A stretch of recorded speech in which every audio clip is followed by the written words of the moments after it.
ریشم اور سونے کے تاروں سے بنی ہوئی آب رواں، موتیوں سے لیسی ہوئی گلشن۔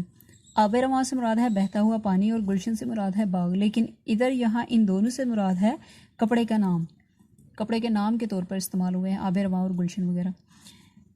ایسا ہی کم خواب اور زربفت کے دید ناشنید، کم خواب اور زربفت کے دید ناشنید کا مطلب ہے یعنی کہ نہ دیکھا نہ سنا، اور زربفت ایسا کپڑا جس پر سونے چاندی کے تاروں کا کام کیا ہوتا ہے۔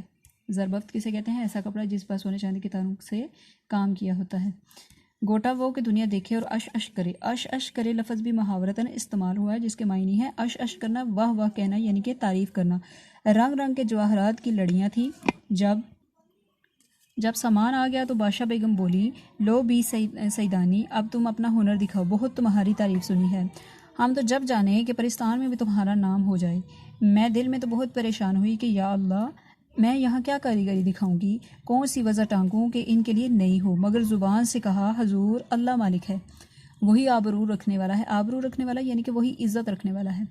صبح ہونے دیجئے، جو کچھ مجھے آتا ہے حاضر ہوں۔ وہ ہنس کر بولی، سیدانی بھی، پرستان میں نہ دن ہوتا ہے نہ رات، ایک ہی موسم اور ایک ہی وقت رہتا ہے، تم جب چاہو کام شروع کر دو۔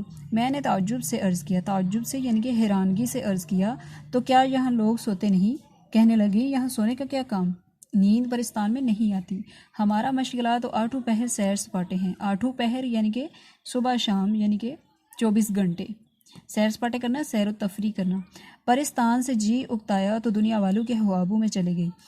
بہن، میں نے دیکھا کہ واقعی نیند کا نام بھی آنکھوں میں نہیں، نہ پیٹ میں گرانی، نہ سر باری، نہ انگڑائیاں نہ جمائیاں۔ پیٹ میں گرانی ہونا، سر باری، انگڑائیاں جمائیاں وغیرہ یہ ساری نیند کی نشانیت، وہ کہتی ہیں کہ واقعی نیند کا یہاں پہ نام و نشان بھی نہیں ہے۔ سوچا کہ دیر کیوں لگائی جائے، قطر بیونت کا سامان تو موجود ہے۔ قطر بیونت سے مراد کیا ہے؟ یعنی کہ کانٹ شانٹ کا، کٹائی کا سامان۔ اللہ کا نام لے کر جوڑے کترنے لگی یعنی کہ جوڑے کاٹنے لگی، اور اسی وقت سے سینے اور ٹانکنے کا لگا دیا۔ ادھر میں ایک طرف بیٹھی ہوئی اپنے کام میں مصروف تھی، ادھر ناچنے گانے والی پریوں کے تحت اتر رہے تھے، ایک سے ایک طرح دار، ایک سے ایک شوخ، اپنے فن میں استاد۔ نہ کانوں نے کبھی ایسا گانا سنا تھا، نہ آنکھوں نے ایسے ناچ دیکھے تھے۔ طرح دار سے مراد ہے خوبصورت۔